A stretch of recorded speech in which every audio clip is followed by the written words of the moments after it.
ദൈവത്തിൻ്റെ അതിപരിശുദ്ധമായ നാമം വാഴ്ത്തപ്പെടുമാറാകട്ടെ. ഈ അനുഗ്രഹിക്കപ്പെട്ട നല്ല സമയത്തിനായി ദൈവത്തെ നന്ദിയോടെ സ്തുതിക്കുന്നു. ആമേൻ.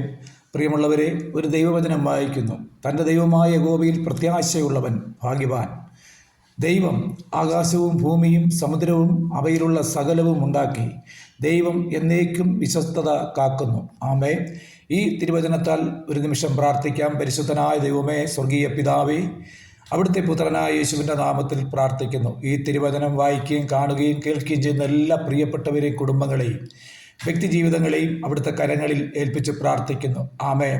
കർത്താവായ യേശുവിൻ്റെ നാമത്തിൽ ഇന്ന് വായിച്ചു കേട്ടതുപോലെ ദൈവവചനത്തിൽ വിശ്വസിക്കുന്ന ഇത് ഏറ്റെടുത്ത് പ്രാർത്ഥിക്കുന്ന ഓരോ വ്യക്തിജീവിതങ്ങളിലും കർത്താവായ യേശുവിൻ്റെ നാമത്തിലുള്ള വിടുതലിനായി പ്രാർത്ഥിക്കുന്നു. കർത്താവെ, അവരേതാവശ്യമായി ഏത് സാഹചര്യത്തിലായിരിക്കുന്നുവോ അവിടെ കർത്താവിൻ്റെ കരം അവരെ തൊടേണ്ടതിനായി പ്രാർത്ഥിക്കുന്നു. പൂർണ്ണമായൊരു സൗഖ്യത്തിനായി, പൂർണ്ണമായൊരു ആശ്വാസത്തിനായി പ്രാർത്ഥിക്കുന്നു. ക്ഷീണത്താൽ ഭാരപ്പെടുന്നവർ, രോഗത്താൽ ഭാരപ്പെടുന്നവർ, മറ്റ് സ്തോത്രം ഇതര കാര്യങ്ങളിൽ ഭാരപ്പെടുന്ന ഓരോ വ്യക്തികളിലും കർത്താവായ യേശുവിൻ്റെ നാമത്തിൽ ദൈവിക സമാധാനം കൊണ്ട് നിറയ്ക്കണമെന്ന് പ്രാർത്ഥിക്കുന്നു. അവിടുത്തെ നാമത്തിൽ ആശ്രയിച്ച് വിശ്വസിക്കുന്ന എല്ലാ പ്രിയപ്പെട്ടവരെയും അവിടുത്തെ കരങ്ങളിൽ ഏൽപ്പിക്കുന്നു.